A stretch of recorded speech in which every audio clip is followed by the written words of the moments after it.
And we're going live. In 3, 2, 1 now? Tech Talk number 71. You know, technically I hit go live before the countdown was done, but I'm not sure if it's going to make it up before the countdown's done. I just don't know. If that makes any sense. It doesn't. Not even a little bit. The autofocus on my camera's going insane, so let's just go ahead and live fix it. Whatever. Do it. Do it. This is a tech show. We're all about fixing technical problems, even if most of them are our own. Yep. And I'll tell you what, will you fix that? I'm just going to sit here and stuff my face with some Ritz crackers. How about that? I think we're live. I think so. It says we are. Yeah, it did. It did go. And hey, what do you know? Oh, there's a bikini chick playing on the ad. All right. Ooh. Well, oh no, this is a dude. Okay, yeah, we don't want that. And and now we've got audio playing somewhere. I see us, Jay. Number 7. Okay, and it was the music was going. Okay, cool. I guess that's for sure. We're live. Hi everybody. Now, what do we do now? I don't know. Roll the intro. Oh, okay. Here, let me do that. This is Tech Talk 71. You're watching it. It is not my goddamn birthday. Ignore the title. Don't spread that rumor because of Skype. Enjoy the show. I dropped a very important O-ring. Hold on. I have to find the O-ring. Jerry, talk about something. You dropped the O-ring? I dropped an O-ring. That's very important. Oh, what does Miss JayzTwoCents think about that? I get it. So, guys, tonight we actually have some topics. We don't have to get to them right away. I mean, we can tease them a little bit. I'm gonna do a little talking about some 3D printer that everybody and their brother has decided to tweet me about. So I went and studied up on it a little bit, and then Jay's got a couple things to talk about too. What are those, Jay? Well, first of all, this hide-a-stain carpet in this office is amazing for when you have spills. But when you drop things in it, it's like the abyss. You're never finding it again. It would be. It's basically like camouflage for anything that's a dark color, right? It's the O-ring for this fitting. Without it, this fitting is no good. So I'll find it before I vacuum next week. Or next month, whatever it is. I'm going to vacuum next.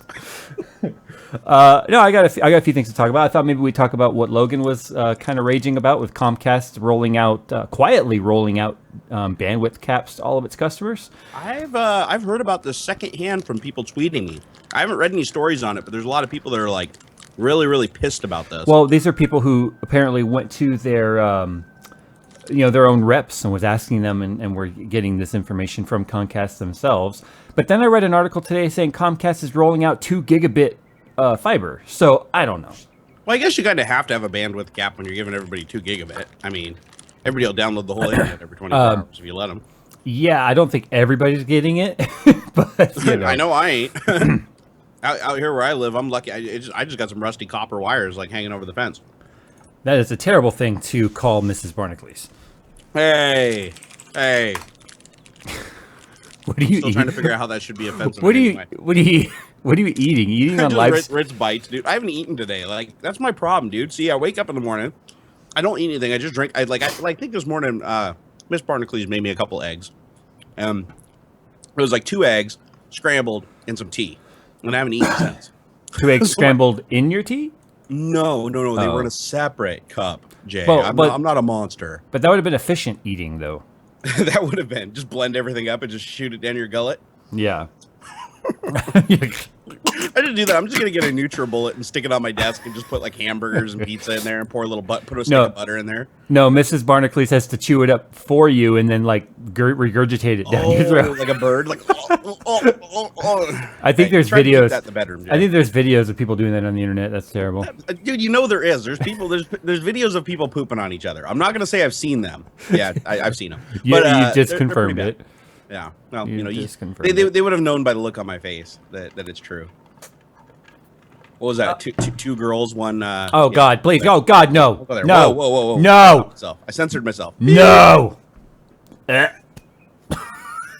the giant chug of water here today. At least it's water. If it was anything other than water, people be like, Jerry, why are you such a fat cow? And that's me. Be like, why don't you be more like Jay? That's what I get flooded with. Every time you go on a diet or you ride a bike, everybody's like, be more like Jay. And then every time you bump your head on a ceiling walking through doorways, they're like, be more like Jerry. No, the other thing, a couple other things I want to talk about. One of the reviews I've been looking forward to doing since last October It's finally coming to fruition in April of 2015, but this is worth it. It's cloud-based gaming.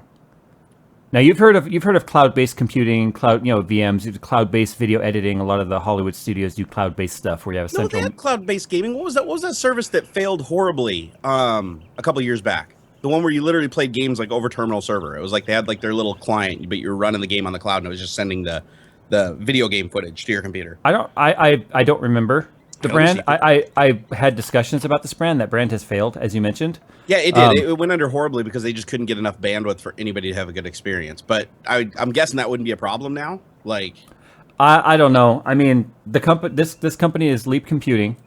It's the same company that's actually hosting my forums, and they are going to be rolling out this service here very soon. And I get to be like the first review of it. I actually have a server here in house. If you guys remember the server stuff that I was talking about last year, that's when the discussions about this started. So it's been a long time in the making, a lot of tweaks to iron out. And exactly like you said, though, bandwidth and encoding speed and all that stuff has been highly optimized. So it's actually very, very. We'll talk more about it in depth. But I found the service too. We'll mention it later when we talk about it. But I did find the service that went under, and you know what? They're still here. I just went to their website, and looks like they're still open for business. Yeah, but that's not. But I assume that's not like the only thing they offer, though. No. It looks like they do some other stuff now too. But it does look like they have gaming. So yeah. All I remember is it was pretty cool because at the time when I was using the service, I was at Microsoft. And my computer sucked. Like my office computer was a piece of garbage. And I would play this. You were talking about OnLive. Yeah, OnLive. Oh yeah. I remember OnLive. No, this is way, way, way better. Oh, good. Because the biggest problem with OnLive was it worked all right. If like everything was good, nobody was downloading in the house and everything. It was like maybe a tenth of a second lag, which was noticeable, but it was like wireless controller lag. But God, if anybody in the house started downloading or anything, it would instantly diminish. And you'd get artifacts in the video and stuff. But here's the cool. I guess we can go right into this topic right now. Okay, so this. Okay, there's so much information. Okay. No, I don't want to like give away some spoilers that are in the video review that's coming next week. Chips Ahoy cookies. What are you telling me about? Could you crinkle that wrapper any louder, sir? It's all. I would touch the cable, but I just realized how loud that was last week when everyone's like, "Oh God, my ears!" Oh yeah, the popping noise. Oh God, do that again. Because I did that to myself when I was setting up. I was like, "Good Lord, that's loud for headphone users." Anyway, okay, so there's lots of area to cover with this. First of all, you as the consumer are going to have the option of what kind of hardware that you want to be encoding your stream, and you have the option of AMD or NVIDIA. Now here's going to pick AMD. So what are they going to do with all that? No. I thought the same thing in all honesty. But AMD cards give lower latency on the encoding, so you get a faster stream with lower latency than you do with NVIDIA. But NVIDIA is going to give you more frames per second. Oh God, AMD is going to love that advertisement. Yeah, so that's going to be a big deal. Full deployment is going to be in Q3 and Q4 of 2015 globally. It's going to be rolled out here in the US first. Pre-ordering is going to be so that they can, pretty much deploy close to where those pre-orders are going to be. So let's say they get a massive amount of people. I'll wait. I will wait. You just enjoy your cookies, sir.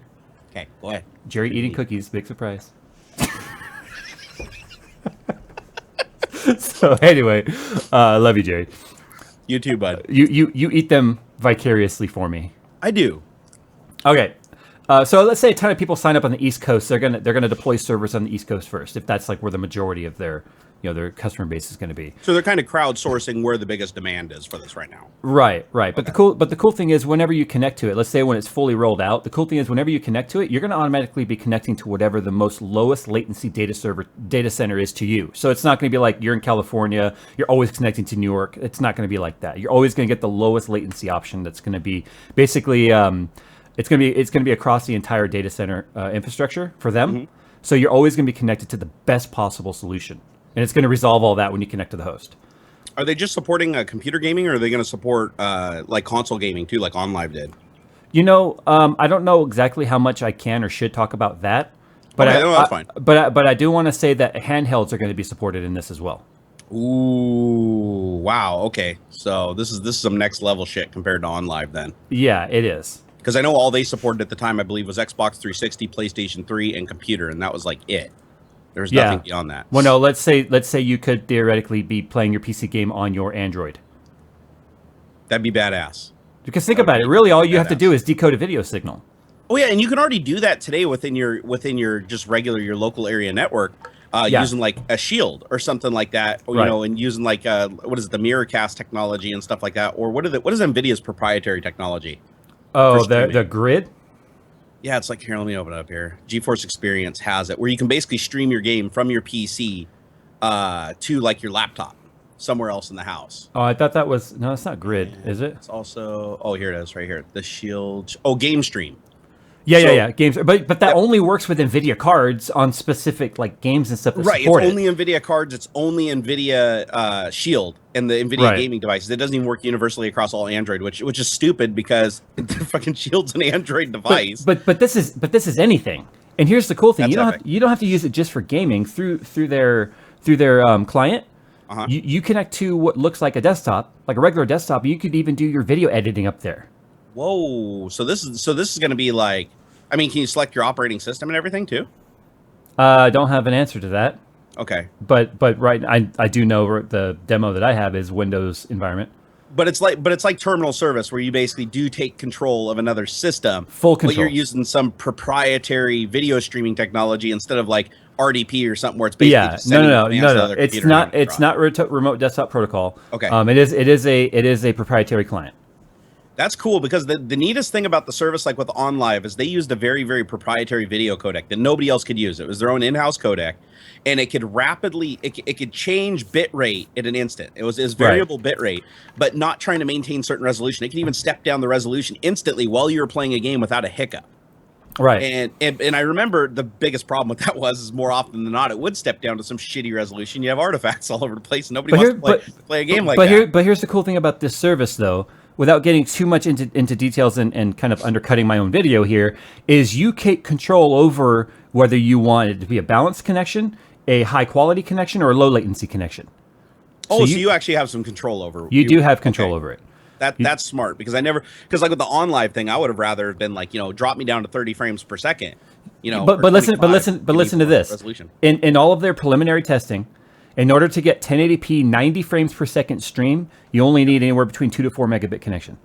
Wait, did you say 90? 90 FPS. And here's the thing. When I was doing my demo, I was getting 144 FPS on some games. Whoa. If I remember right, OnLive was capped at like, I think 60. It couldn't go above 60 no matter what. It was like a physical limitation. We are way past OnLive.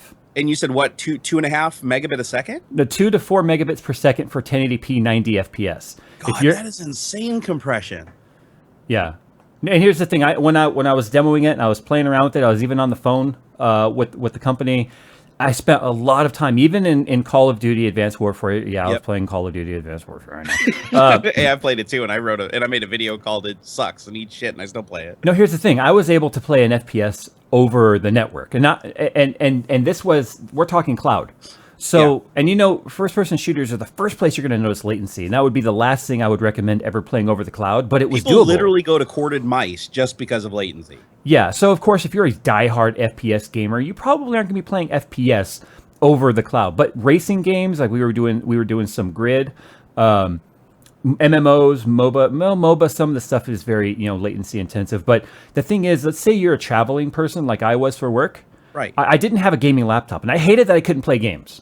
And even if you did, who the hell wants to lug that around on airplanes and shit? They all weigh like 12, 15 pounds. Right. But the thing is, I could launch the Leap Computing client, log into my gaming server, and play my game over a shitty internet connection in a hotel if I put it into low latency mode, and then enjoy playing some Warcraft or Skyrim or whatever. Yeah, you still have the problem though where you're at the mercy of the lag of your ISP. Like cable connections tend to have higher latency than DSL connections. Yeah, there's gonna be some stuff in there where it is entirely out of their control. But let's say all the way from data center to data center and the that data center through your ISP to your node obviously is out of their control. But they've done so much optimization on their end that it's actually doable. Now, but the last thing is, here's the thing. So the graphics cards, they're launching with either 8 gigabyte AMD boards or there's a note in here that says, or likely 12 gigabytes of VRAM. They can't say what card that's going to be, but let's just say an AMD card with 12 gigabytes. Yeah. Or a Titan X. That's where they're starting the hardware. What I never understood with the OnLive scenario was the cost of hardware. How do you recoup that when you have a business where people are paying like, let's say $9 or $14 a month? Well, this is actually... And they're camping on the hardware playing 8 hours a day. I mean, that computer might only scale to like 3 people. Well, I mean, there's other things at play here with Leap Computing. This isn't the only thing that they do, but just know that these are the guys who are best to pull it off. But here's the cool thing though, is they're kind of launching the service through me. I'm really excited about this because they asked me 6 months ago how I felt something like this would do. And I said, I think that this would be really good because let's say you want to get into PC gaming, you can't afford a high-end PC. But you can afford like the introductory rate, which is $30 a month. It's $30 a month, but you get a dedicated 5820K hex core, 16 gigs of RAM, and a Titan X. That's yours. That you use through the cloud with the 128 gigabytes, and it scales up from there depending on the package on how much hard drive space you get. And the cool thing is, if let's say you subscribe to the top tier package, new hardware comes out, new top end Titan or whatever, you automatically get an upgrade to that next top tier card. So you are always going to get the level of hardware of what you subscribe to for the same price. Gotcha. No, that's interesting. It looks like OnLive is going to continue to compete though. So it looks like Sony picked them up. We'll see. I think Sony will want to be biased to their PlayStation model, but no. I honestly believe that Sony is not the right person to launch a service like this. So I'm actually genuinely excited. Well, they're obviously doing a shitty job because here I thought OnLive was like gone and it's still here. So Sony obviously isn't pushing it very good. And to be honest, I want this to succeed, and I'll tell you, and it's for different reasons than you. The main reason why I like this service was one, I could I could sit at work and play Crisis if I want to. But the biggest thing I'd want this for is actually my wife, because I want her to game with me, but she doesn't like computer gaming. She just doesn't like the mouse and keyboard. If there was a way for her to have a thin client on like a iPad, or use a controller, like sync a controller to her iPad or something like that, and play the same games that I'm playing on my computer upstairs, she would totally do it. I imagine handheld devices like iPads, Androids, and stuff with, say, a Bluetooth connected controller, or even on screen like thumb joysticks and like AB, she doesn't need anything like fantastic. I mean, she just, as long as she can, make things move and noises come out, I mean, she's good. But yeah, so basically, it's like the introductory is half off, which is $30. Normally, it would be $60 for this level of hardware. They're going to be having other levels of hardware that will roll out later. Okay. But the thing is, people who subscribe using my promo code. By the way, guys, I don't get any kickback from the promo code. This is just like a kick for you guys to save money. I don't get anything from it. You get half off all of their services for life if you're a part of the pre-order. I have a very serious question for you, Jay.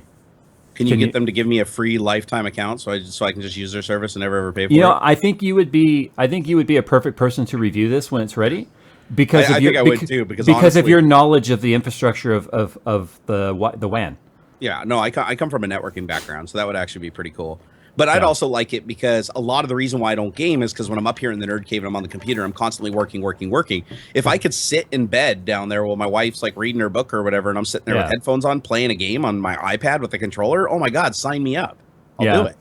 Yeah, I think that's going to be the kind of thing that takes this to the next level, is the cross-platform adoption like that. Be able to play on an iPad and Android, even an iPhone or something. You know what I mean? Just anything strong enough to have a video encoder that can handle whatever their codec is. But everybody knows that decoding video isn't nearly as hard as encoding video. Yeah. Encoding video is a huge factor times more. It requires a lot more power to let's say you have your FTP set up, because you're going to have a dashboard, you're going to have a client or a cPanel.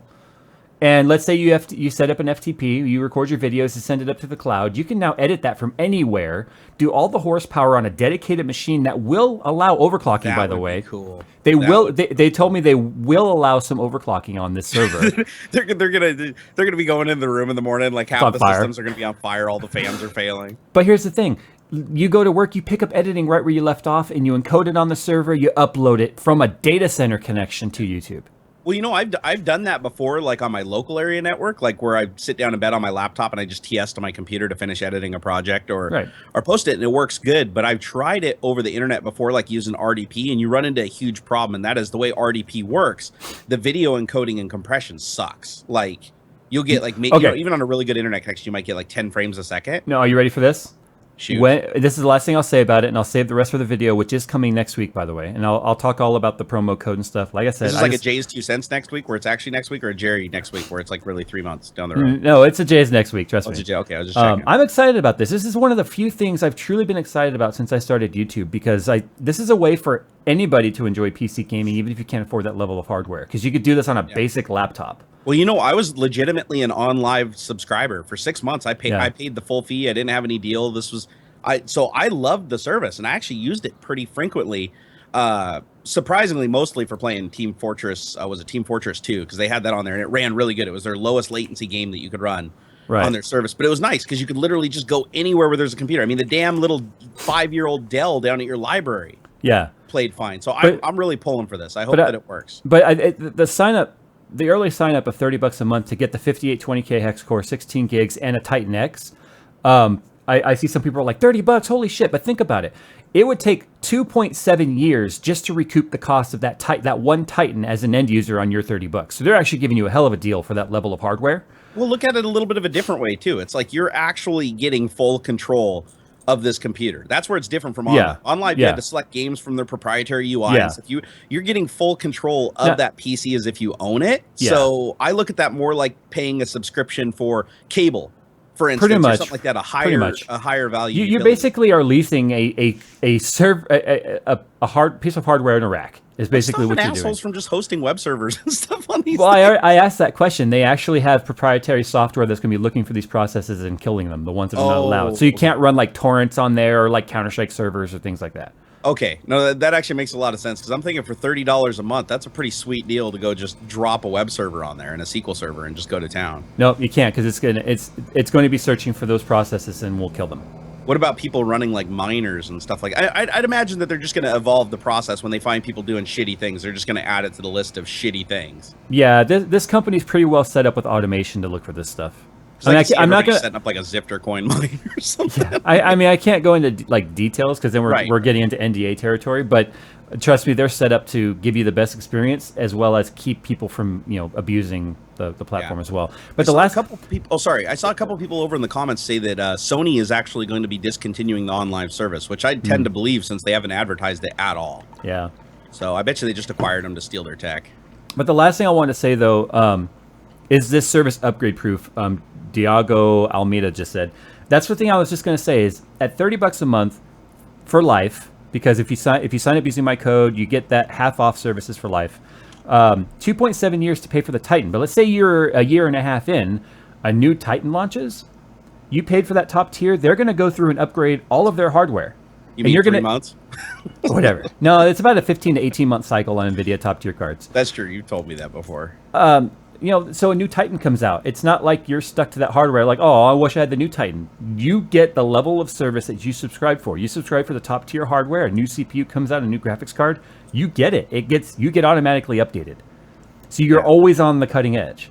That's freaking awesome because like you said, how are they going to recoup their costs on hardware? Well, I mean, obviously they're going to, or they wouldn't be going into business like this. Yeah, the only thing that I would be concerned with, and this never really became a problem with OnLive, but I think it was just because they didn't really do a good enough job to bring in enough customers, obviously. But I just worry about the system getting saturated, because I'd have to imagine that if everybody wants to log in during primetime hours, I mean, they can't just pull hardware out of the ethereal. I mean, if they have more people if they have more demand than supply, then people obviously have to get waitlisted or on the back burner, and that's going to piss people off because people just want to do what they want to do when they want to do it, right? So I'm curious how they're going to handle that. What, the signups?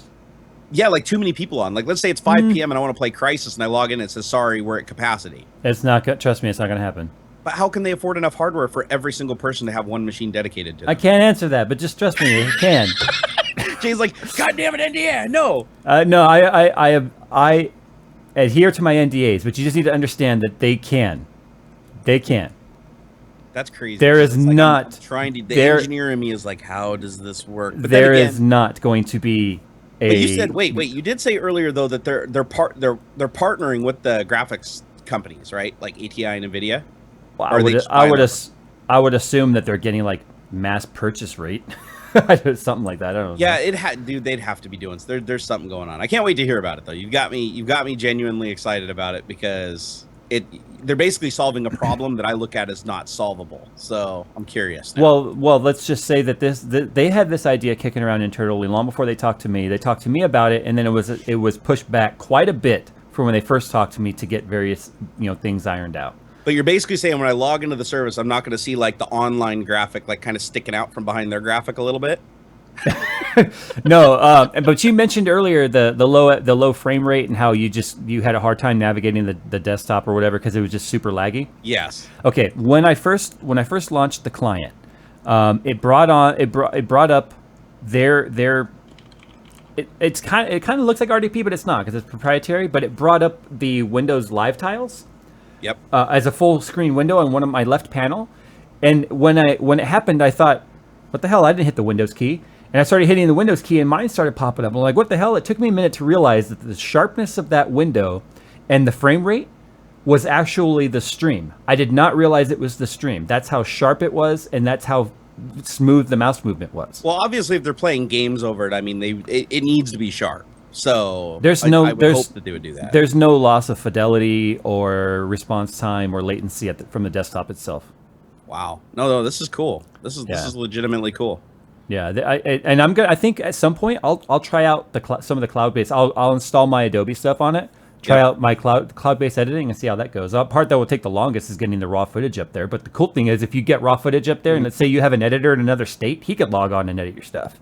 Yeah, and you can always set up stuff like, I mean, you could set up like theoretically like Dropbox or something on it, I'm guessing, and just have it constantly sync all your stuff all the time, so that when you finally get around to editing, it's already uploaded. The cool thing though is that the demo box that I'm using does have a way for me to simulate different speeds.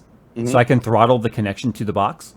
So I can be like, okay, I have a 1 megabit connection. I live in some territory that has a terrible connection. What's it like at 1 megabit? What's it like at 3? I can play with it and see, obviously my 300 megabit connection here at the house is always going to seem great. Right. But we're going to try and mirror the situation of guys who live out in, like Boone, Kentucky or whatever, Yep. And there was a comment over here. Rambito said, guys, it's always a compressed image. Cloud gaming will always be compressed. We realize that. We absolutely realize that. But the level of we're saying that there will be compression there, but as long as the level of compression is low enough or good enough that it doesn't look like there's obvious artifacts and problems, then that's great. That's fantastic. Remember flawless fidelity. Right, but remember I believe we're talking H.264 encoder as well. I could be wrong, but look how sharp H.264 is, and that's a compressed image. Yeah, and the thing is, I completely believe, I mean, you can go to YouTube. If you watch some of like the 4K footage on YouTube, you can still see compression. You see compression, but it's actually fairly mild. It is. And it looks fantastic. Like even on my 28-inch 4K screen up here the other night, I was dragging them up there and playing them because it doesn't do any good to full screen on 1080p. Yeah. And I was watching, I was like, holy crap, that is crisp. And I'm just scratching my head and thinking, wow, we live in an age where you can stream 4K. And because it's highly compressed, yet you can see the difference. It's the same thing with the games. Yes. So anyway, that's kind of like the biggest thing. So the timing of me going independent, with today being my last day at work, and now be able to like jump just straight into the level of review that this thing deserves, I'm excited. This is my first like real like high-end review. I'm going to try and give everyone as much information yet as fun as possible. And you're going to be exclusive on this. Like you're bringing it to the world kind of thing on the YouTube side. With the exception of that company, I am the only person with a login. Dude, that is freaking awesome. I'm excited about it. That's a big deal, man, because I can tell you right now that if they execute correctly, I mean, if they execute on everything that you said, there's no way that's not going to win. That service is going to be absolutely just like, I mean, it's going to be backlogged. People aren't going to be able to sign up because there'll be a capacity. I think I've had more meetings with Leap Computing than I have with my own company the last 6 months. So I like how this is like the first I'm hearing of it too. I'm starting to think Jay doesn't trust me anymore. I take the NDAs very seriously, sir. Hey, I take my NDAs pretty somewhat serious, like mostly. Somewhat. All right, if you guys are watching Jerry right now, go ahead and send your complaint emails to me. It was like, remember on the last Tech Talk we were ending, it's like I was just getting ready to tell everybody my Microsoft secrets, and then we cut it off. Yeah, everyone blame AIO Factory. Hey, AIO Factory. Yeah, we gotta be careful, guys. Disclaimer: if at the end of the stream we blame somebody for something, don't go hassle them. We're just playing around. God, you crazy people. So yeah, I went a bit 3D printer discussion on that one, but I'm legitimately excited about this. This is not like money involved, kickback. This is just something I am legitimately nerdgasming over. This cloud-based gaming I'm telling stuff. you, I am too, because like I said, I've used a service similar. I mean, obviously, the similarities are going to be huge, but it was very stripped. It was stripped, and it was a first attempt. Like, imagine these guys were trying to do this back when, my internet connection was like 5 megabit. Yeah. Now it's like, I've got over 100 megabit, you have over 100 megabit. But according to this, with your 5 megabit, 100 megabit. But according to this, with your 5 megabit, you could have still done 1080p 90 FPS. No, but that's just it. Is the problem I had with OnLive, and I think OnLive had less requirements. That was like 1.5 megabit or something like that. But as soon as somebody would get on the network, they'd consume the rest of the bandwidth and screw you over. So it's nice that now everybody has so much more bandwidth that we don't have to like go and like unplug everybody else's connection from the router just to play a game. I was legitimately shocked though when they asked me for the demo box, like, do you want a Titan X or do you want a? So technically, I would have had 4 Titan X's in this office, but like, do you want a Titan X or do you want an AMD 298 gig? I'm like, well, Titan X, of course. They're like, okay, well, you're going to sacrifice latency then. I'm like, wait, what? But it just has to do with the way that the Hawaii GPUs are when it comes to the ability of encoding. That they are faster than NVIDIA on that. That's the same reason why they were. But I mean, look at the cryptocurrency stuff. They were better at that too. That's true.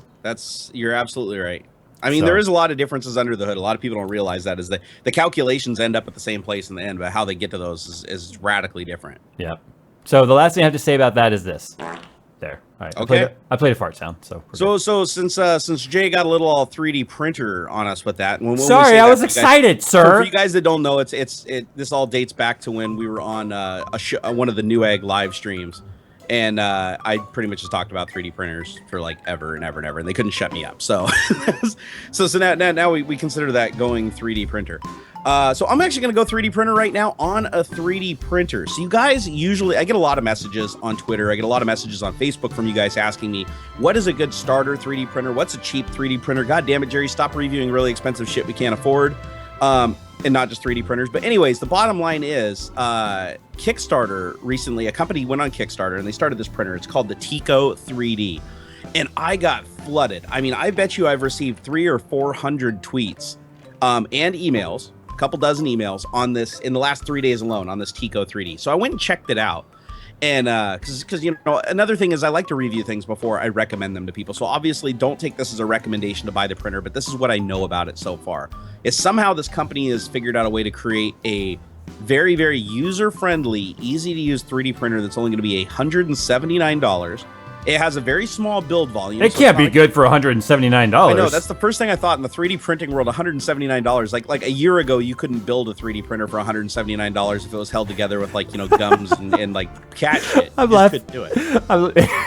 Just keep talking. Oh God, are you soundboarding me and musicking me through this? We'll just let Jay go. All right. So anyways, it's basically a Delta printer, and everybody knows that the Delta printers are some of the hardest printers to calibrate. And Delta means that you have 3 arms coming down controlling the print head from 3 different axes instead of Cartesian, where you basically just it's like a inkjet printer going back and forth. And so this little thing is a Delta printer. It's completely enclosed, so there's no fumes or anything like that. The material, it doesn't use proprietary material, which I was shocked to learn. You can just put a 1 kilogram spool in this thing and go. It has a titanium hot end on it, which means it'll handle any material that you can put through it. You don't have to worry about the hot end wearing out like the brass ones often do. So it's got all of this going for it with a little price tag of $179. And plus, it even has wireless connectivity. It's got a light, and it's completely enclosed so you don't get any fumes, and it's dead silent. I'm just thinking to myself, it sounds too good to be true. It honestly does, but I watched the videos of it and everything, and the biggest thing that they stand behind is the quality of the print. And they showed a lot of the prints that they did, and the layer uniformity looks fantastic, which is one of the hardest things to get on a cheap 3D printer. So I want to be reserved because, one, it's a Kickstarter. Jay, you know as well as I that a lot of shit that comes out of Kickstarter isn't half as good. And not only that, I'm approached by companies asking like, hey, can you promote our Kickstarter all the time? And I won't do it because there's no promises there. Yeah, I have the same policy. I will not promote Kickstarters. I will not promote Indiegogos unless it's like by, Nathan Fillion or something. Then I do it. That Conman's going to be awesome, by the way. You know what? I forgot to tell everyone. What's that? I forgot to tell everyone how to go pre-order. Oh, tell everybody how to pre-order. Well, no, it's like technically tonight was the launch, or pre-orders are open up or early access or whatever you want to call it. So it's just leapcomputing.com. and you click the sign up now, and then if you guys use the promo code J2C for JayzTwoCents, you get half off for life on all the services. What? As well as access to the in-home streaming application, which is going to do the same thing but on the LAN. Wait, so they're giving a 50% discount for life to anybody that signs up using that code. Basically the hardware. They must know you don't have that many subscribers. Otherwise they go out of business.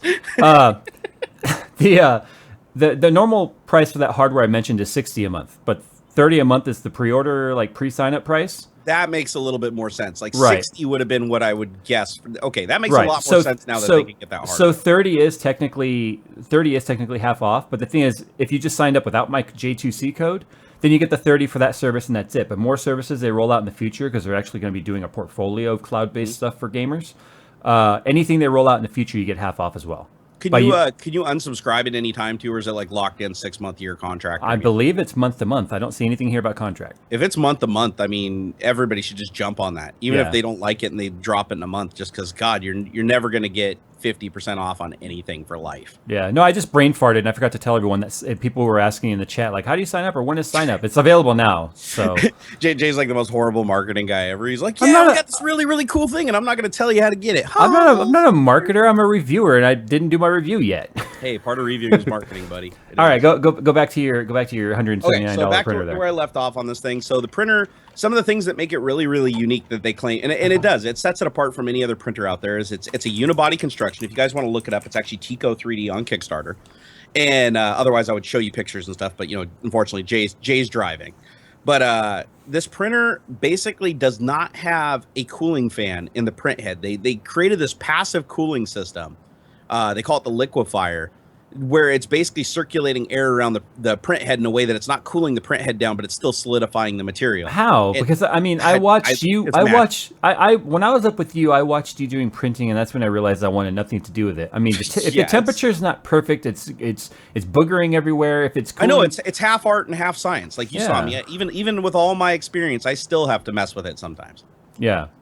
No. So, anyways, this cooling system that they have on this thing, it's weird. It's like the print head, basically they just created like these little pathways and conduits so that the heat basically rises up around the print head and basically gets exhausted from the printer to keep everything nice and cool. So it keeps the print head incredibly light, which allows the printer to not only be more accurate, but to move faster and produce less wear on the belts and the motors and things like that. And the cool thing that I really like about the printer is it sets down on a build plate. Your build plate just sits on the desk. It's this little thin flexible plate, which flexible is cool because you can actually bend it and pop your print off of it instead of having to take a spatula and dig at it like you're gold mining, which is what I still do today sometimes.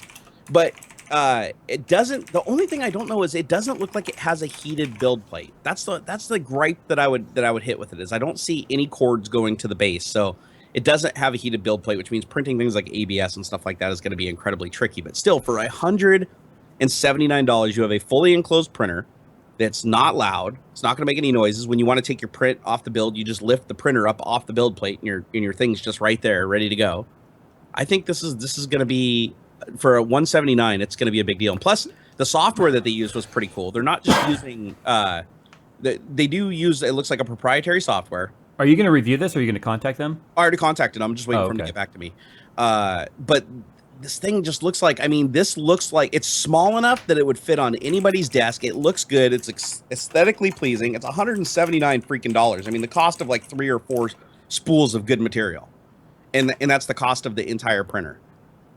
And the nozzle looks like it never has to be replaced, which, like, when I print with abrasive materials like the carbon fiber fill materials and stuff like that, it does wear out the nozzle and you have to replace the nozzle. This has a titanium nozzle. But if it's only $179 though, it sounds like a cheap way to get into 3D printing. Oh, massively. But that's just it, is it doesn't just look like a cheap way. It looks like as long as you don't have to print incredibly large parts, it looks like this. This is a fantastic printer all around. But what's incredibly large? Incredibly large would be like my printer's build volume isn't considered incredibly large, and it's 8" by 8" by 8". Like cube. And this thing looks like, let me see what the build volume is on it. It looks like it can print at 2.27 or 138.3 cubic inches. I don't know what the cubic inches on mine is, but if I'm looking at the pictures here, it looks like it can literally only print a circle that's maybe about 5.5 inches across or less, maybe. So it's like half. Oh, okay. So it's not big. It really isn't. But the print quality on it looks amazing from the pictures. But of course, they could have cherry picked those. You never know. The fact that it's completely enclosed means that things like fans, like a problem that I commonly have when I'm 3D printing, is my air conditioner blows a breeze across the room. So I have to shield the printer from that, because if I let that breeze go across the build platform, it'll actually, on large prints, it'll start lifting on one side because it just cools the print on one side faster than the other, and it begins to bend because the material shrinks as it cools. And so they've solved all these problems, but with really simple things. Like the entire body of this 3D printer is one aluminum extruded part. That's all it is. And they claim that that's what gives it the accuracy, because normally on printers you have, like two different posts and two other posts, and you have belts pulling them around. And it's like on this, all of the arms that are holding the print head are all connected to one piece of metal. So there's no room for anything to flex or move. So I could see why it's incredibly accurate. But of course, the trade-off is you have that incredibly small build volume. You're not going to be printing anything super large. But this looks like the answer a lot of people were looking for. I could totally see this becoming like the HP desktop inkjet printer equivalent in 3D printing, if they pull it off correctly. So I can't wait. I'm going to try to review one. I'm going to try to get a hold of them. I'll contact them. I don't know how far they're along. I don't even know if it looks like they're damn near to production. I mean, I'm looking at the Kickstarter project, and everything's already branded. Usually on prototypes, they don't have proper branding. This thing looks like it's ready for prime time. So I'll let you guys know if I get one, but I have not seen this much press over a 3D printer since that clip printer that everybody was talking about, the one where it basically just pulls the item out of the pool of goo. And that printer's not even, I mean, it's going to be a while before that comes to market, and there's a lot of hurdles with that technology. So, one other thing I wanted to mention to everybody too is I just received my Pegasus 3D printer from Full Spectrum Laser, and it's called an SLA printer. So for you guys that are familiar with my 3D printing videos, where it basically takes, like it looks like weed whacker line. You basically have this filament that gets extruded through, melted down, and deposited. The way that this printer works is you actually take a liquid resin and put it into a bath, and a laser shoots up through the bottom of it and cures that liquid into a solid. Interesting. And so it's incredibly high resolution. It produces the same type of resolution as the new clip, that everybody's watching. But it's going to be as fine a resolution as the laser is big. Pretty much, yeah. Wow. I mean, the side to side, yes, but the depth is going to be determined by the thickness of the resin, and it's like thinnest layer. So it's going to be insanely high resolution compared to the FDM printing that I'm doing now. I'll be able to print things that look like injected molded parts, and I don't have to use as much support material, because with normal conventional 3D printing, you're printing from the bottom up, which gravity plays a part. If you have overhangs and things like that, it's not going to work. But realize that this printer prints from the top down, so it's always up against a surface when it's printing, so it always has support for each and every layer. So I'll be able to print really intricate things with this. Like, that's actually cool. Here, let me give you an example if you guys can see this. This was printed on an SLA printer. So can you see that, Jay? I can see it. That's the one that you showed me when I was there. It has a staircase in the window. Yes, if you guys look at this, it's clear. If you look inside, it's out of focus. But guys, there is a staircase inside that thing. Yeah, you literally have to put your eye right up to it to see the little lines between on your camera. What looks like a crack, guys, that's a staircase in there, and it's not like an ugly staircase. Each and every step is super defined. Yeah, it's razor sharp. You could literally just print tiny little action figures all day long on this thing with like infinite detail. Or you could print your own chess pieces and. Yep. So the problem with this printing technology, unfortunately, is the resin itself is incredibly expensive. A lot of people consider filament to be expensive. For a kilogram of plastic, you're looking at about $30 to $60, depending on the type of material and the quality. Right. Well, this particular material here is, because it's a liquid, it's like $150 to $200 per liter. So you're going to be really, really mad if you screw up a print on this printer. That's why I think it's a little bit further off in the future from being mainstream. But I think ultimately the SLA printing is going to be the more common printing at the end of this revolution. That little rook right there, or that little tower, or whatever you call it, because it reminds me of a rook on a chessboard. But it was a bit more solid feeling and heavy, like dense, than I thought it would be. Oh yeah, no, that the liquid resin, I don't know what the chemical compound of is, but once you put it through the curing process, like once you print it, it's pretty brittle, but then you expose it to some other chemicals and clean it up, and it hardens it. Right. But yeah, no, it definitely has characteristics that are more like PLA, where it's very, very firm and more brittle than it is flexible.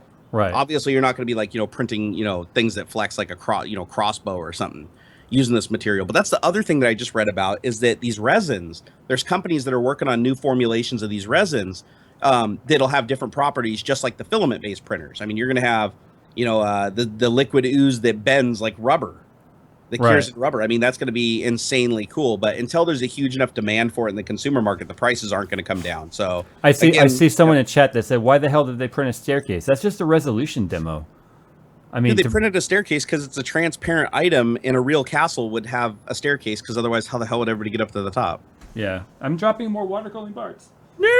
Oh, I got new radiators for my computer. I have a whole new water cooling loop going into Skunkworks for the. Here's the box for it. It's a big box. Why? What's wrong with the one you got in there? I want to try different ones. Oh, you just want it to look different. You're like variety, spice of life. I want to try different ones. I'm going with Hardware Labs. These are Black Ice Nemesis radiators. Hey, did you see my Instagram with my huge pile of boxes, Jay, that was on my desk the other day? No, but whatever pile of boxes you have, I guarantee it's cute compared to my house full of boxes out there I can't get rid of. No. These particular boxes, you're gonna be a little jelly when you see what comes out of them. Because I might not have the biggest, fastest GPU pounding computer on Earth, close to it, but I just got a Fanatic to cough up $2,000 worth of simulator upgrades. So I've got an e-brake. Oh, yeah. I've got their mechanical eight-way shifter. I've even got the V2 base, and they sent me 2 wheels and 2 universal hubs. So the wheels literally just detach and attach, and they have all the LEDs and button groups and everything on them, and you can customize them in any way. So I'm really, really excited to get back into the race car simulation, because my simulator, as you well know, has a T500 RS wheel, which is a decent wheel. It's not a bad wheel, but I would say it's upper, like consumer grade. And then I've got like $1,400 pedal set. So you can have all that amazing stuff, and I'll still mop the floor with you, sir. No, that's the funny thing about it is, and I think we should actually do a video series just on that, where it's like just proof that it's not the equipment, it's the talent. And the equipment 27 is badass. The equipment is just like, it's for the fun and the immersion and the realism. Now, hold on. There is one thing to be said though. If you had 2 people that were at the exact same skill level, arguably the one that gets more feedback and faster reaction time would theoretically have Here's what will happen. You could take me, and I'm not great, but I'm decent. You're good. I think you're good. Put me on my sim, which I still haven't been able to do the video on yet. Race it, and then go on your sim on the same track in the same car in the same setup, and I'd probably do like ass until I adjusted, and then probably be better than my setup once I adjust. That's just it. As you're right. Once you know your setup and you know everything with it, but no, you're damn good in iRacing. Like you're not even marginally better. You're just like in a whole different class.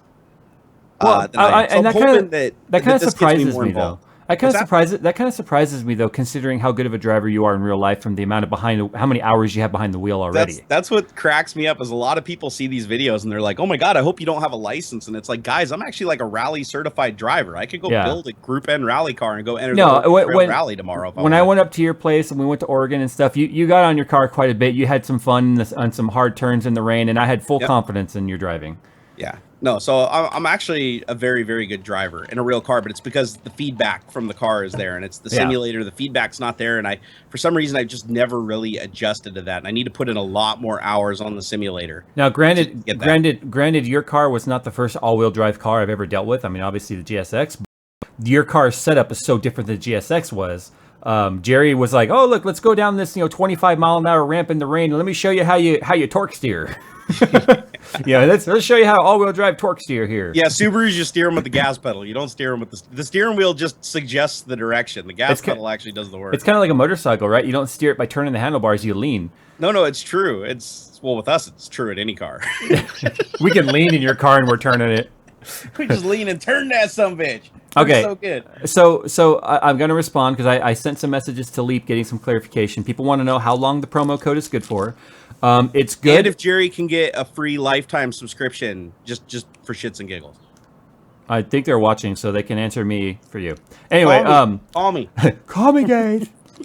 Okay, so the code is good until one or the other happens. One, till they hit pre-order capacity, because they're only taking so many pre-orders because they still have to roll out the hardware across the entire infrastructure. Mm-hmm. And then, or until the service goes live and the first customer logs in. So the half off for life incentive for the J2C discount code is only good for either capacity of pre-order, or if they don't fill the pre-order capacity until the first person goes online once it rolls out live. So there's I that. hope everybody pre-orders the shit out of that because one, it's a good deal, and two, it'll ensure that they have a strong launch. A friend of mine Skyped me and said that he was invoice number 34. So apparently, at least 34 people have signed up. And then the other thing is, people are like, "What the heck's up with the 1 cent discount?" It's just to flag your account. It flags your account as being a pre-order with my code, and so that 1 cent is basically flagging you for all the future stuff. So that's what everyone's like, big roller, Jay, 1 cent off, woohoo! But hey, it's a discount. No, the promo price for anyone, even people not using the code, is $30. Everyone starts at $30. It's just you put in the promo code, it's $29.99 or whatever, but it flags your account for all those future discounts. So that's the difference. Sweet. Yeah. So okay, do you know anything about the Comcast bandwidth caps? All I know is what people have been telling me. Logan was particularly upset. Logan was very upset. No, and as he should be. And the thing that I don't get is like, who was the first person that found this out and how? Because like you said, I mean, they're not being very public with it. Jerry, they just replied, yes, you can have an account. Yeah, I love you guys. But you can't do your video until after mine. So Leap, you have to hold on to his account until I'm done. And then I'll give you the go ahead to send Jerry. Don't worry, Jay. I'm not at Timmy Tech TV. Okay? No, you can put him on a dual core. You put him on a dual core with like a GT 740. Don't worry, guys. I'll let Jay get his video out, and then I'll release mine 20 minutes afterwards. You're not gonna Timmy Tech me? Is that what you said? Yeah. I was just joking around. I was like, I'm not gonna Timmy Tech you. I know. Too soon. That just happened today. So in other news, I've been enjoying Battlefield Hardline campaign mode. I keep seeing you log into that thing, and it's always right when I'm turning my computer off, and I'm like, because I have it. Oh, I've just been doing campaign. I haven't had time to get on and do any multiplayer stuff yet. Campaign for Hardline is like, it's like playing a primetime detective movie, like show, right? It's like you're playing CSI, sort of. No, and the funny thing is that's one of the things. Like, I hate COD multiplayer. I play it, but I hate it. But I did like COD campaign mode. I always thought that COD's campaign mode was like a little bit more cinematic and more involved. Yeah. Than the Battlefield campaign. So I'm actually pretty excited to play this because that's one thing. When I play a campaign or I play a game alone, it's like for me, it's 80% the story and 20% the actual gameplay. Yeah. Don't forget, everybody, to give Jerry a happy birthday wishes. It is Jerry's birthday. God, today is my Skype birthday.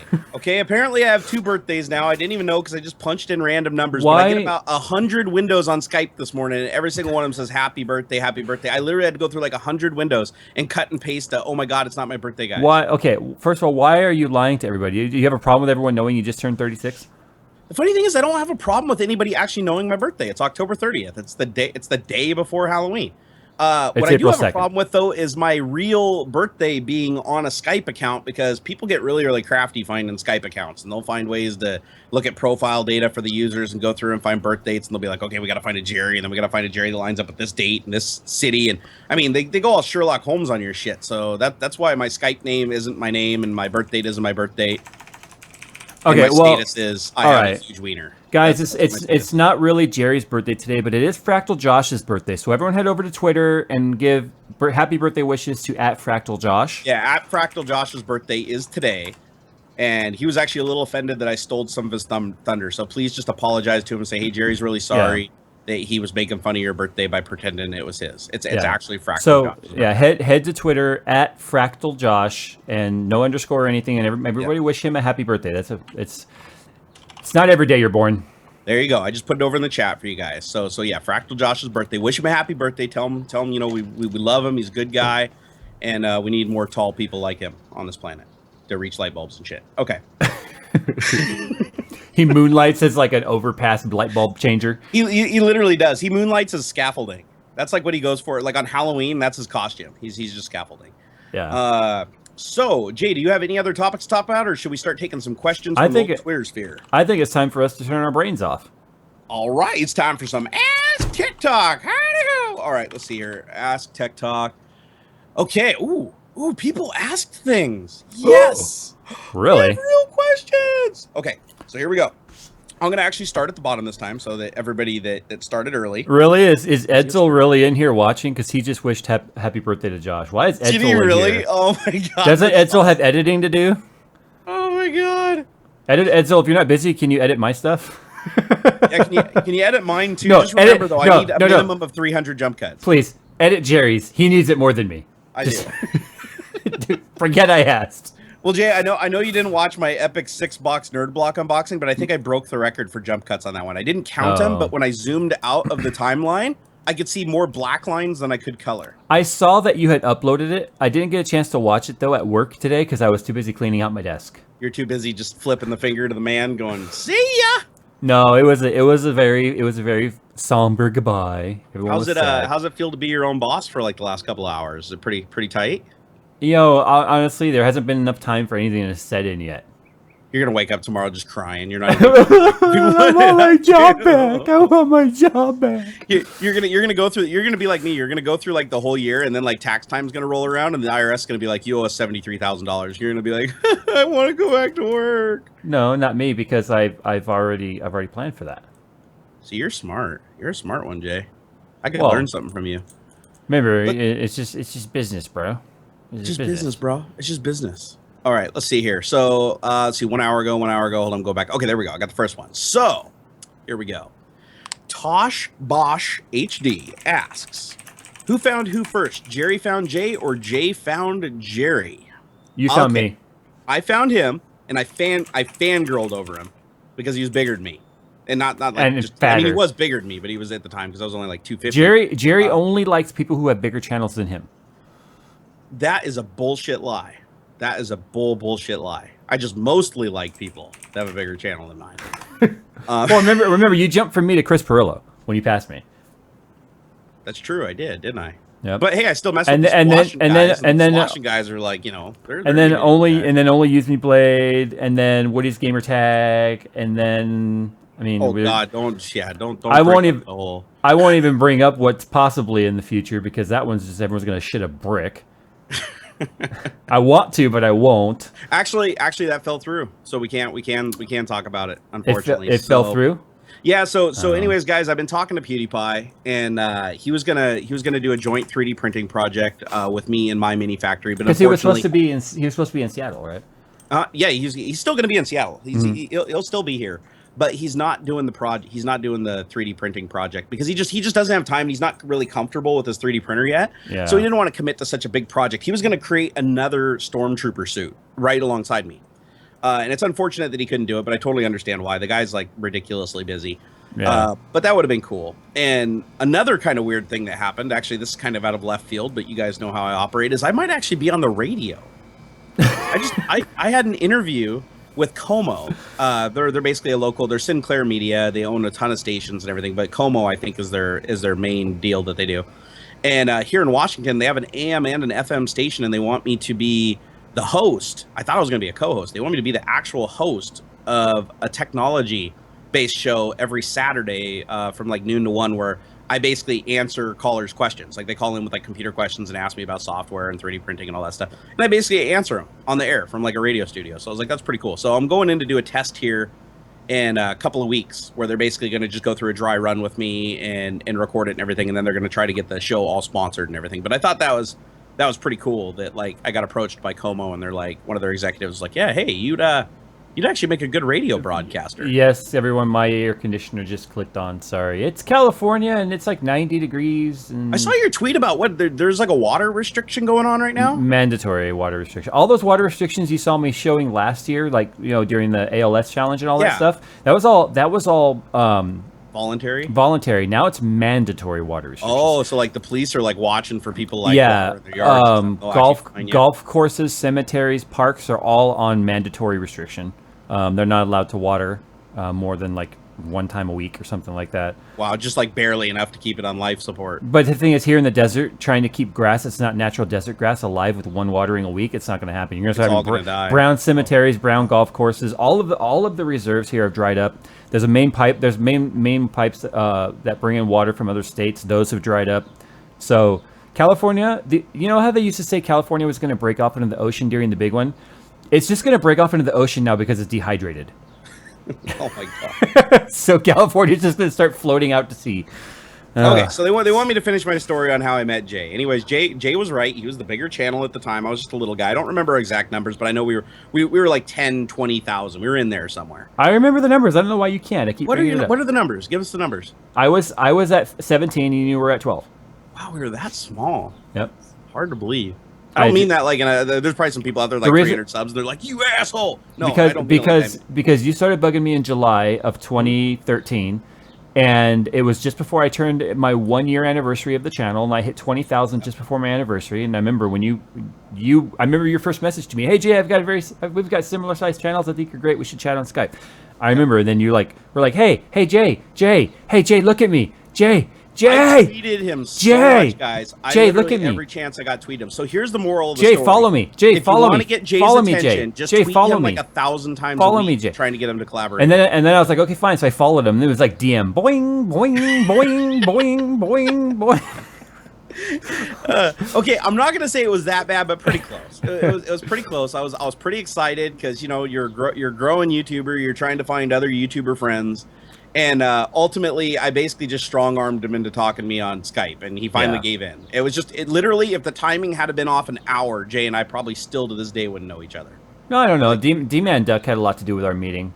That's true. That's true. He actually, I do have to credit him for making us aware of each other. Because he was the one that originally told me, hey, go check out JayzTwoCents. He was already watching me, and he was constantly trolling me. Every single video, he'd put up a comment like, Jay, how do you get your hair so perfect? Hey, Jay, how does your hair so perfect? And then he told you, like, hey, you should go check out this guy. I haven't seen him tweeting a lot lately. He's still around. He's just busy.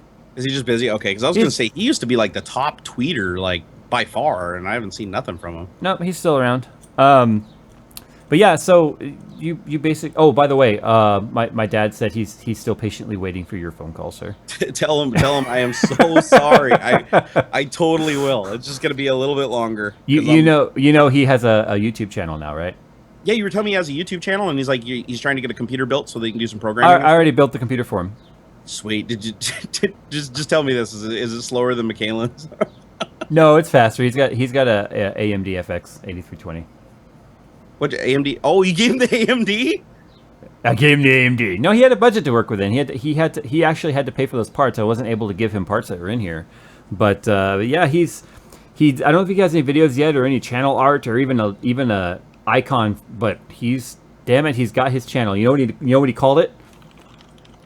What? Pops 2 cents. Are you kidding? No, he called it Pops 2 I'm gonna cents. Go subscribe. POPZ. Oh, with the Z too? Yeah, right, Pops 2 cents. He's gonna do some programming stuff up there because he's really into the programming and whatnot. Why did your thing pop up there? That's weird. It's weird. Go away. I don't see it. You said it's POPZ 2 cents, right? Uh-huh. Let me see. I don't see it. Oh no, there it is. I got it. Whoa, he's got 57, 58 subscribers now. Well, because I mentioned that he had a channel or that he was starting a channel when I did the build video for his computer. And then he commented on it. So of course people found him that way, but people were laughing because in that video I was like, you guys got to be nice, so that's fucked up. So I suggested that he turn off all comments on his channel. Tell him I will definitely. I'll call him and I'll get him helped out. It's just lately, God, I've literally haven't been even sleeping as much as I should have until 3 a.m. I don't think he wants any help with like the channel. I think he just had some programming questions. Just some programming questions. That's what I think he had. Tell him. I mean, I'll try to give him a call back, but if he could send me an email, literally, that's the best way to answer like programming questions and stuff like that, because I can literally point him to every single resource, like where he can learn everything about it. Yeah. The other thing you should do too is you should hook him up with like a Lynda account or a Pluralsight account or something like that. Just to help him, like, just come up to speed on latest technology. Because I'll be honest, I've been taking those Lynda courses for the CodeGasm episodes that I'm doing, and they're good. I mean, they legitimately have some good programming courses that start from like really low level stuff all the way up to like really advanced stuff. Well, I don't know, Jerry. Do you know of anyone's Lynda promo code that they could use to learn that stuff? Oh, I'm glad that you asked. All you got to do is go over and watch any of my CodeGasm episodes, and I might just have a little link down in the video description. Ching, ching, ching. No, but anyways, they're good. It links to Linus's Lynda.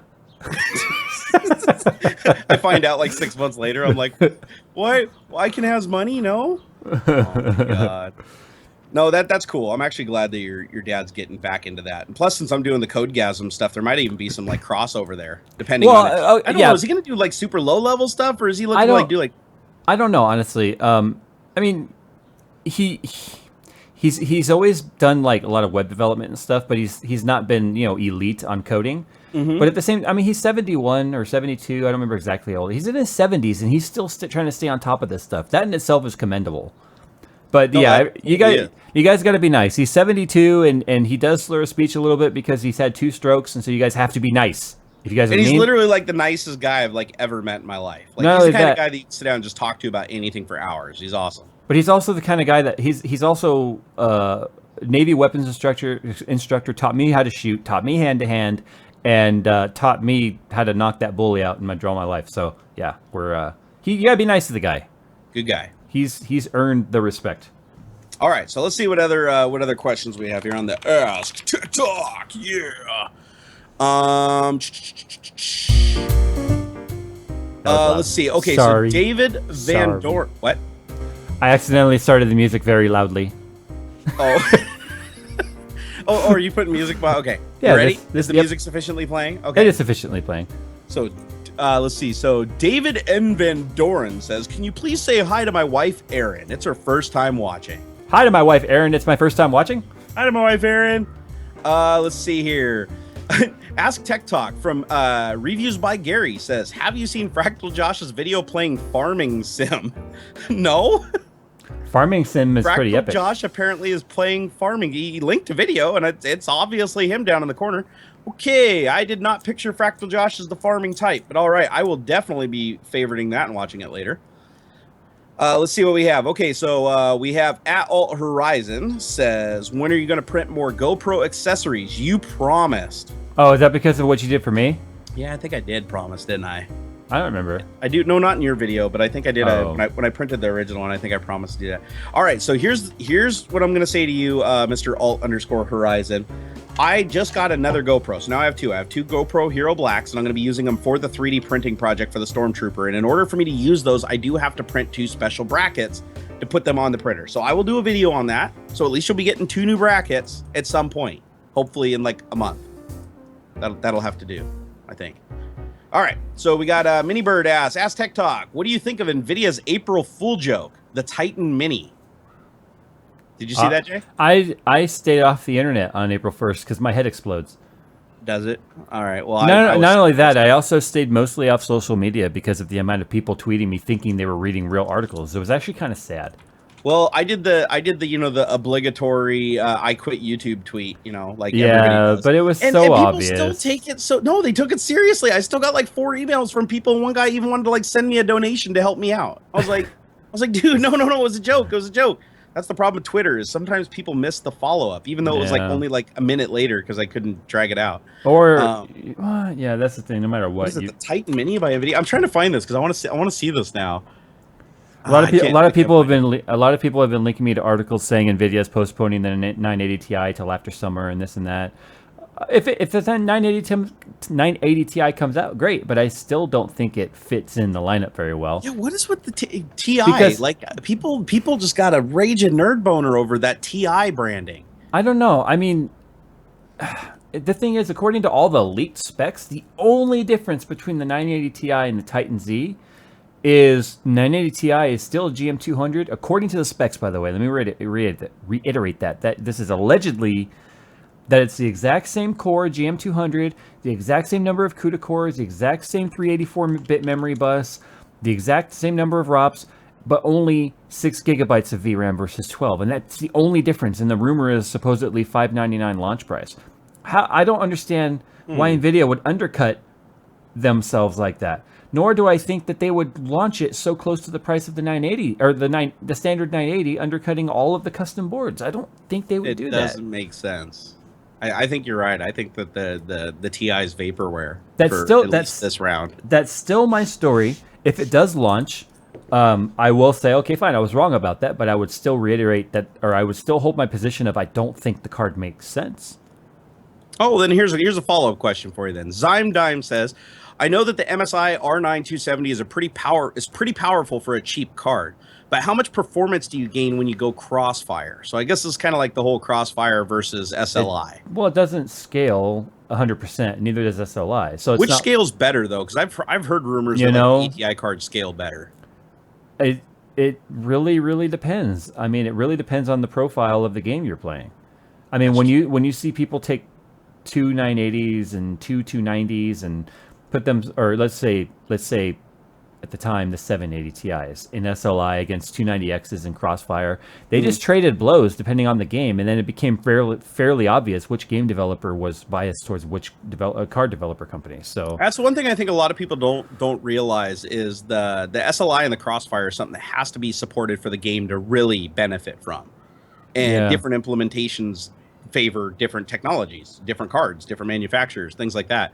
And it's kind of interesting because it's not absolutely a necessity. I believe that you can utilize SLI to a certain point without like specifically targeting it. But if you want to really drain the performance from it and utilize it, you have to. And then you have the whole developer side of things where depending on the company, they're like, which card am I going to go with, or which brand am I going to stay loyal to, or which API am I familiar with?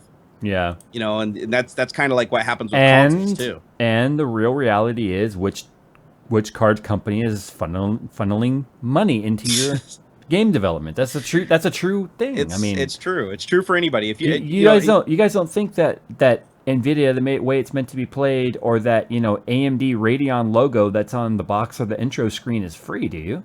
No, but let's be honest. I mean, just from a personal standpoint, if you were running a company or you had a little business, here, let's use the lemonade stand analogy. If you had a lemonade stand and somebody came over and said, "We'll give you the lemonade for free if you just sell our lemonade," I mean, you're probably going to sell their lemonade, even if it isn't necessarily the best lemonade, because it just makes sense from a business standpoint. Yeah. And I'm not saying that's exactly what's happening here, but a lot of companies, Microsoft did the same thing. A lot of people wonder why, like, oh, why aren't there more games on Linux? Why aren't there more games using OpenGL instead of DirectX? Well, some people might say DirectX is superior depending on the card and what the card supports, but it's because Microsoft gives a lot of free resources to companies that they wouldn't get if they went after like OpenGL through Linux or something like that. I mean, if you're a company and you're making a game and Microsoft's like, oh, your game is like super, super important, so we're going to give you a dev team to help you create your entire DirectX stack and optimize it, I mean, you're going to do it. Everyone's complaining that your Skype overlay is showing, the call buttons. Yeah. They popped up by themselves, guys, and they won't go away. They're just my call buttons, guys. They're just my call buttons. They won't go away. They're fine. I like them there. I think they define me, Jay. They make me feel like a co-host because you don't have them. Leopard Geckos is asking me, Jay, have you ever had the 260X? Yes, I have a 260X in here that I will eventually get to reviewing. Jay has an everything, probably all the way back to like Cirrus Logic and like number 9. No, I legitimately do have every single card on the market from the 7970 up in this office. Dude, you're out of control. Like, I even remember when I came down there, like before you got your 800 more graphics cards, you still just had graphics cards just like sitting up as decorations like on your shelves. Did I tell you the story about why I have all these graphics cards? It's like a testament of putting your mind to something. I remember it was November of 2013. And the wife and I were driving down the street, and she was like, your channel's getting pretty big now. And I said, yeah, but I don't consider myself really like a serious reviewer until companies are willing to start sending me graphics cards. So I told her, I said, I'm going to do what it takes to become like a legitimate graphics cards reviewer, and I'm going to set my mind on that. Well, now this is the results. So look at me, I still don't have a graphics card. I mean, I'm sure Ed would cough one up if I wore a Sapphire shirt, and I might take him up on that at some point. But hey, Ed, don't get too excited. But you're more of a general tech reviewer, where I'm very focused on PC stuff. So, and specifically high performance PC stuff. I mean, like the liquid cooling and stuff isn't just for fun. I mean, you're pushing stuff. That wasn't intentional though. I don't like the disconnect between the hardware I'm reviewing and what the average consumer can buy. So that's why I've got more mainstream stuff coming in here. There's a lot of mainstream stuff in the hallway out there, literally lining my hallway, boxes lined up everywhere, of stuff that I'm going to be reviewing that is very mainstream affordable that people would actually afford. Yeah, I'm actually kind of going the same route. Everybody got mad because they're like, why do you only review drones that cost so much and 3D printers that cost so much? So here's my response to that. I'm reviewing this tonight. This is a drone everybody can afford. This thing costs $30, and it's funny because it actually flies as good as the Phantom does in like manual mode. Yeah, which is funny because this little itty bitty thing that like 10 years ago would have cost $1 million and be made by NASA, this thing actually hovers perfectly, and it does everything. It rotates, it goes forward, backwards, left, right, up, down. How much is that? $30. I want one. No, they're freaking awesome, dude. I can fly that drone. No, and the best part about it is, I mean, it's so stable. You can literally just sit on your couch and fly this thing around like your lighting fixtures and stuff. It's awesome. It still won't take off here because it knows I'm in a landing pattern of an airport. Probably. GPS, sorry. Oh my god. Let's see. Some other questions we have. Here's another one for you. Max Herman asks Tech Talk. When are you gonna work on the 3-way Sly Titan X setup? Well, like I said, my new radiators just got here today. My water cooling stuff for the new loop is going to be here Saturday. I'm redoing the loop. I'm not happy with the way some of the tubes turned out from when I did the when I went from the Z70 or Z97 to X99. Remember how that tube didn't line up? Yep. So I got this. Hold on. Which, of course, I can't see. No, you can't see. You can see on the screen. These right here, as you can see, ow, I just hit myself in the head. New mid plate for the case, and another radiator bracket, so I can add another radiator in this thing. So I can redo the mid plate for the new holes and stuff. So I'm going all out on this again. I'm doing it. See, normally, especially when I did this the first time, apparently I spit all over my keyboard at some point. You know what you need to do is run folding at home on that thing when you get it all set up and just see where you rank among the single system guys. We'll see. But normally, when I did this computer the first time, I didn't have a backup system that was capable of keeping me running in terms of editing and stuff and keeping my workflow together. Right. But now that I have the X99 test bench, I can stay productive while this computer's down. I need to do the same thing with my old computer too. I don't have it quite where I want it, but yeah, I need a backup. It's clear. So yeah, now I'll be able to actually take time on Skunkworks and not worry about how long it's taking. The only downside is I don't have, that's a very loud car out there. I don't have a test bench, or not test bench, but a workbench somewhere, like in a garage, like St. Paul's Hardware does, that I can just leave the mess away from the office. I still have to work in this office, so it'll be interesting to figure that all out. But yeah, and I know that's the one thing with water cooling stuff is you end up with little plastic bits and cut bits and little wires. I mean, everywhere. Yeah. Oh, I'm not a tidy builder. Like this place looks like a bomb goes off every time I work on a computer. And on top, like a bomb went off right now. And on top of that, on top of Skunkworks upgrade needing to happen, I've got 2 client builds to do, as well as my AMD system I was going to build for that, top tier Intel versus AMD. Do you really sacrifice frames in your gaming video? So I've got a lot on the plate, and I can finally get to it now that I'm going to be getting back over 40 hours a week to myself. Yeah, like I said, I'm curious to see, because I mean, you kind of set like a baseline for me. You do, like, when I see you like doing a lot of stuff and getting super highly productive, it does kind of light a fire under my ass. It really does. Yeah. Now, whether or not that fire actually, bears fruit, I mean, that's a different story. But it does. Like fruity fire. Fruity fire is the best fire. If you're gonna eat fire, eat fruity fire. I'm probably gonna get sued now. How much are they paying you? Fruity Fire is paying me $3.99 per Fruity Fire I sell. Sell out. Let's see. Other questions. Oh, here's a good one. Okay, Zach Kingery says, if you could make any video game with no limits of money, what kind would it be, and what would the story be? Go for it. I want to hear yours first. You need to think about it. I do. Okay. I would love. I lied. Okay. I would love an MMO. Yeah, I'm going MMO, guys, not shooter, believe it or not. I would love an MMO that is as detailed and immersive as Valley Benchmark. Ooh, that's probably going to happen in like 6 months. I know, right? With the way everything's going. You're going to install those 3 Titans, and you're going to be like, every game looks like this. Should have shot higher. Minesweeper in 4K, bitches. For mine, it would be Grand Theft Auto 5 with like way more realistic graphics in the entire world and the moon, so that you could like drive to NASA and fly a spaceship into orbit and go to the moon. I want one of those world games where it's literally like, they always say open world, right? I want a the entire world game. You do sound like what's a crackhead would have answered. No, I understand where you're getting from, because what about GTA 5? Okay, you kill hookers and get your money back, but that's just a small part of the game, folks. You kind of say, you mean hooker murderer simulator? Yeah, actually, and that'd be the name, Hooker Murderer Simulator. You kind of sound like 2016. You kind of sound like what you would ask a crackhead, like, what would you do with $1 million? I'll buy a fast car. I'd build a spaceship and fly to the moon. Yeah. I would go Venus. No, but just imagine. I think it'd be cool because it's a combination of a lot of games that I like flight simulators. I love that, like in Flight Simulator X. Yeah, I've played it before, guys. I'm sorry I don't make more videos on it, but I love Flight Simulator X. You get in the jet, you fly. You can fly until you run out of gas. I mean, you can fly halfway around the world. Well, that's why the simulator was so taxing on your system, because it loaded real world data. Yeah, and I think that's fantastic. But imagine when computer technology gets to the point where you can actually real time load and track the entire Earth, like the entire Earth, like Google Maps, yeah, the 3D. And that entire world is utilized by not just one game, but like a bunch of games, and you can just do whatever you want with these like real places. Or it's tracking real aircraft transponders, so all the aircraft that are in the sky are really in the sky right now in that same exact spot. I don't think we want the terrorists having that technology, though. But what good would that do them if they're on a simulator?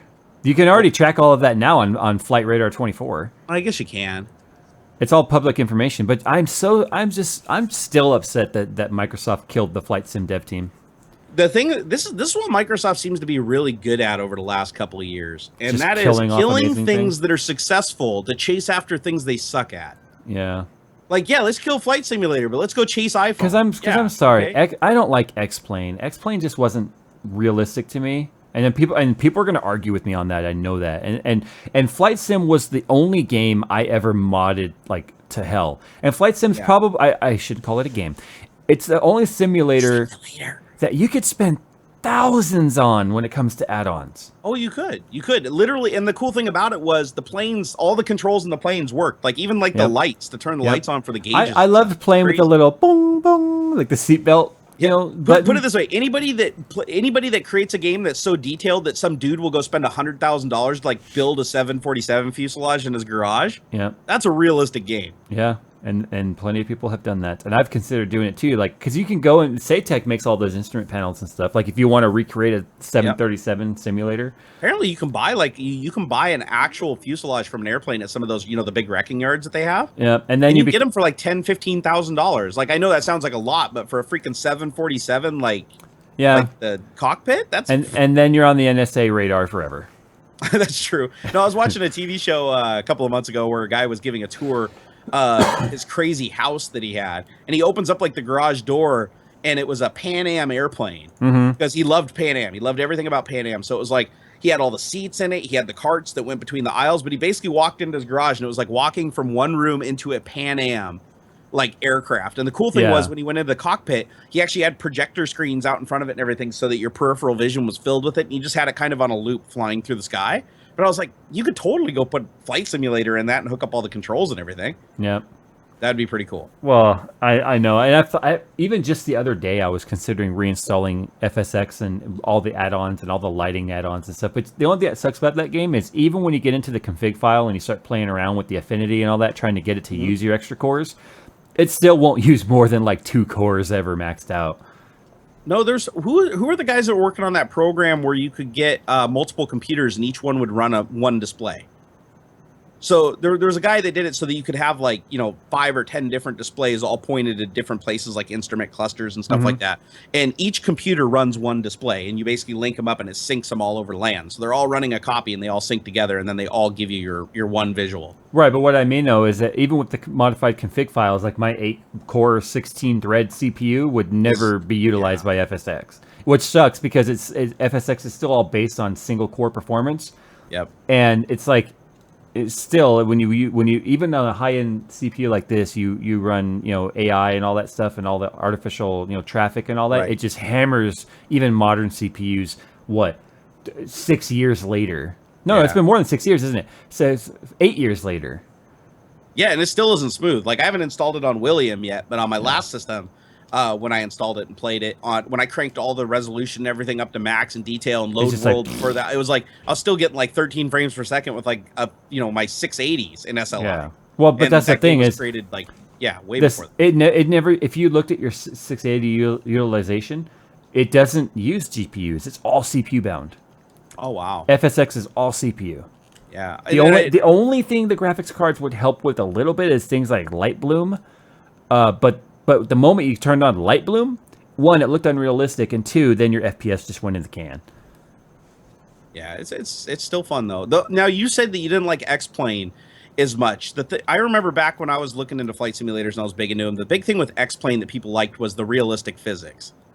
Yeah. Like, people thought that it didn't have as much, like, you want to play Flight Simulator X if you want to simulate the whole flying experience from ground control. But Flight Simulator was pretty unrealistic. Like, you could do loops with a 747 and like I flew a 747 upside down under the Tacoma Narrows Bridge, and I like did it the first try. And I don't think in real life I'd be so successful. Well, I mean, no, if you really want a challenge, and I do this all the time, I fly in my own little city right here on FSX because I live in a very windy corridor. Is you get in like a little Cessna 172 retractable gear, and you crank, winds to like 10 to 12 sustained with 30 to 35 gusts on knots, and then you put the realism to maxed out, so you have gyro effect and the whole deal. You have to actually do mixture and all that. Then it's a challenge. That'd be cool. But I'll have to give that a try. I've never cranked the difficulty all the way up. I've turned on the lightning storms though before, where you get struck with lightning and your instrument panel goes out. Yeah. But X-Plane did have better plane physics, but the world was nothing like FSX. No, I agree. I completely agree with that. Let's see here. As far as other questions that we have, nope.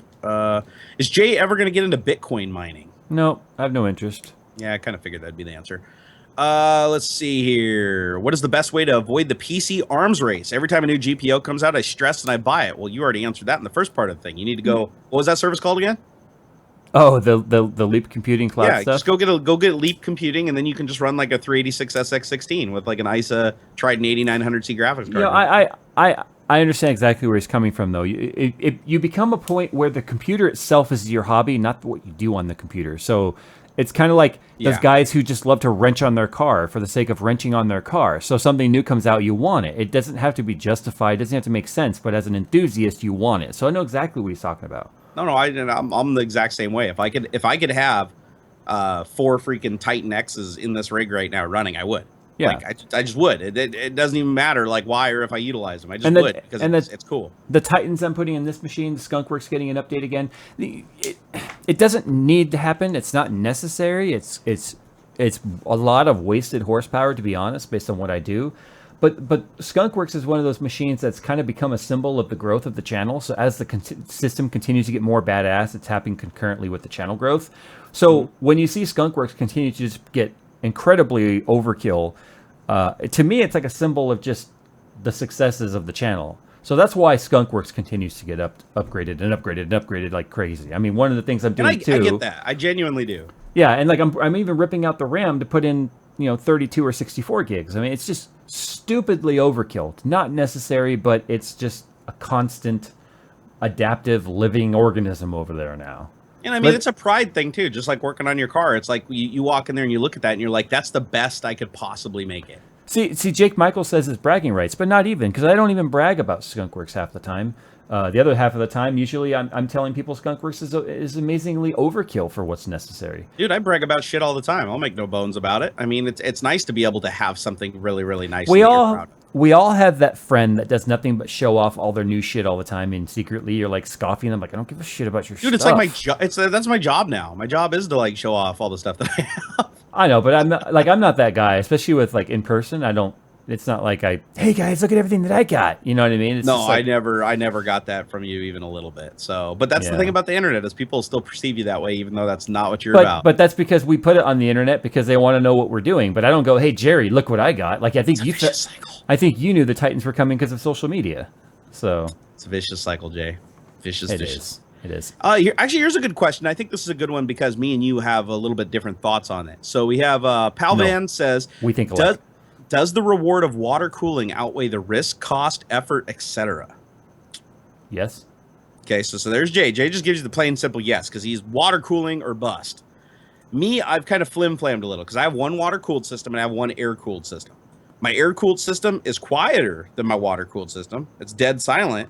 It doesn't require any maintenance, and I can upgrade it like on a whim. You can't do any of those things with liquid. But no, you can with liquid, but even with quick disconnects and shit, though, it's still harder than just unplugging a But wire. when you go with hardline, you are bolted down.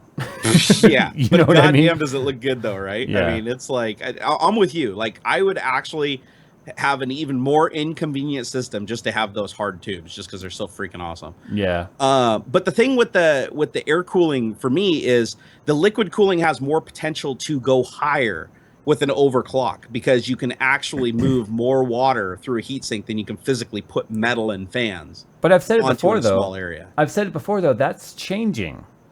That's changing now, where you're hitting other limitations before you're reaching temperature limitations now on things like graphics cards, especially with Maxwell. On the CPU, yes, but I'm not going to get much more of an overclock with my 480 millimeter by 45 millimeter dedicated to just the CPU versus somebody running like a 240 all. Oh yeah, and don't get me wrong, I'm not saying that there's going to be huge gaps in performance. I'm just saying, like, theoretically, like a good example that I give you is like the old 3930K I had.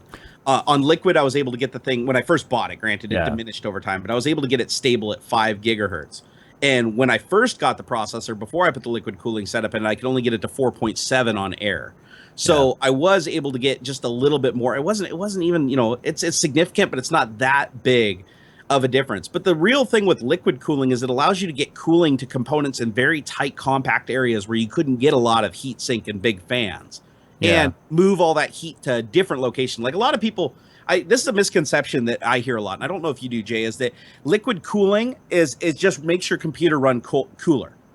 It doesn't really make your computer run cooler. No. You generate the same amount of heat. Watts coming out of the wall still get turned into heat, and that heat gets moved you make your room hotter with water cooling most of the time. It's true, because now you're including things like pumps and other things in the loop that generate and introduce even more Not heat. to mention you're getting a more efficient transfer of that heat out of the package into the atmosphere, and that atmosphere being your office, your room, or dorm, or whatever. Exactly. But the cool thing about liquid cooling is that you can basically move heat throughout your case to one centralized location and then get rid of it. Whereas with air cooling, like my system, for instance, William, the heat from the graphics cards is expelled inside the case, and there has to be a lot of fans positioned to basically create a wind tunnel effect through the case to expel that heat. But there's still hot spots in the case that are hotter than, say, the inlet. Well, with liquid cooling, you can keep the ambient temperature inside the case constant throughout the whole thing because all the heat's being moved off to another area. Yeah. Well, McConnell Designs just reminded us we are at 1 hour and 30 minutes, Jerry. Oh, did he? God, I wanted to talk all night. I was actually getting ready to tell people the full parts list that I was getting ready to update on Skunkworks now that everything's coming in, considering the system is getting a full overhaul. But now you guys can all thank McConnell Designs for me cutting the stream short. McConnell Designs. Thank you for telling us, though, because, man, I was planning on talking about Windows 10 for like an hour. And a lot of people have been asking me questions. You were gonna finally divulge all that stuff you couldn't talk about when you worked there. I was gonna tell them all about this thing about how Windows 10 does this thing, thing that they were really interested in. But I think we got to kill it, dude. Because McConnell Design said, man. Make sure everybody thank him on Twitter, and if you live near him, go punch him in the face. So yeah, everybody go thank McConnell Designs, because that's why the show's ending now. I mean, we were gonna go like a whole another hour, but hey, guys, it's been good. Here goes the intro. We'll see y'all later. Whatever. Outro song. That McConnell guy is such an asshole. McConnell Designs. Oh yeah, design. What is the design? Oh, apparently he designs ruining podcasts. Yeah, I think that's what he does. McConnell designs ways to shut down podcasts. Dickhole.